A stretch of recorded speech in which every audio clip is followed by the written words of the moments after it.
ಕರ್ನಾಟಕ ಕೃಷಿ ಪತ್ತಿನ ಸಹಕಾರ ಸಂಘ ಸಿರ್ವಾರ ಸಂಘಕ್ಕೆ 11 ನಿರ್ದೇಶಕರ ಸ್ಥಾನಕ್ಕೆ ಇಂದು ಮತದಾನ ಜರುಗಿತು. ಮಧ್ಯಾಹ್ನದ ವೇಳೆಗೆ 70% ಮತದಾನವಾಯಿತು. ಚುನಾವಣೆ ನಾಮಪತ್ರ ಸಲ್ಲಿಕೆಯೇ 22ರಿಂದ ಪ್ರಾರಂಭವಾಗಿತ್ತು.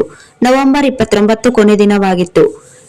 12 ಸ್ಥಾನಕ್ಕೆ ಒಟ್ಟು 28 ನಾಮಪತ್ರ ಸಲ್ಲಿಕೆಯಾದವು. ಸಾಲಗಾರ ಅಲ್ಲದ ಕ್ಷೇತ್ರಕ್ಕೆ ನಾಗರಾಜ್ ಗೌಡ ತಂದೆ ರುದ್ರಗೌಡ ಅವಿರೋಧವಾಗಿ ಆಯ್ಕೆಯಾಗಿದ್ದರು. 11 ಸ್ಥಾನಗಳಿಗೆ ಚುನಾವಣೆ ಜರುಗಿತು. ಬೆಳಗ್ಗೆ 9 ಗಂಟೆಯಿಂದಲೇ ಮತದಾನ ಪ್ರಕ್ರಿಯೆ ಪ್ರಾರಂಭವಾಗಿತ್ತು. ಈ ಸಹಕಾರಿ ಸಂಘಕ್ಕೆ ಸಿರ್ವಾರ ಪಟ್ಟಣ, ನವಲ್ಕಲ್ ಗ್ರಾಮ ಪಂಚಾಯಿತಿ ವ್ಯಾಪ್ತಿಯ ನವಲ್ಕಲ್, ಮರಾಠ, ಮುರ್ಕಿಗುಡ್ಡ ಮತ್ತು ತಾಂಡಾ ಹುಣಚೇಡ್ ವ್ಯಾಪ್ತಿಯ ಒಟ್ಟು 718 ಮತದಾರರನ್ನು ಹೊಂದಿತ್ತು.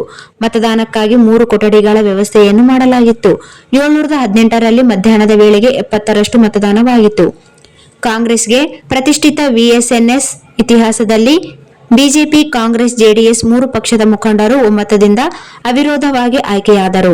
ಆದರೆ ಈ ಬಾರಿ ಸ್ಥಾನಗಳ ಹಂಚಿಕೆಯಲ್ಲಿ ಒಮ್ಮತ ಮೂಡದ ಹಿನ್ನೆಲೆಯಲ್ಲಿ ಚುನಾವಣೆ ಜರುಗಿತು. ಆದರೆ ಆಡಳಿತ ರೂಢ ಕಾಂಗ್ರೆಸ್ ಪಕ್ಷಕ್ಕೆ ಈ ಚುನಾವಣೆ ಪ್ರತಿಷ್ಠೆಯ ವಿಷಯವಾಗಿತ್ತು. 11ರಲ್ಲಿ 7 ಸ್ಥಾನಗಳು ಗೆಲ್ಲಲೇಬೇಕೆಂದು ಪಣತೊಟ್ಟು ಸಾಮೂಹಿಕ ನಾಯಕತ್ವದಲ್ಲಿ ಚುನಾವಣೆ ಪ್ರಚಾರ ಮಾಡಿದ್ದಾರೆ.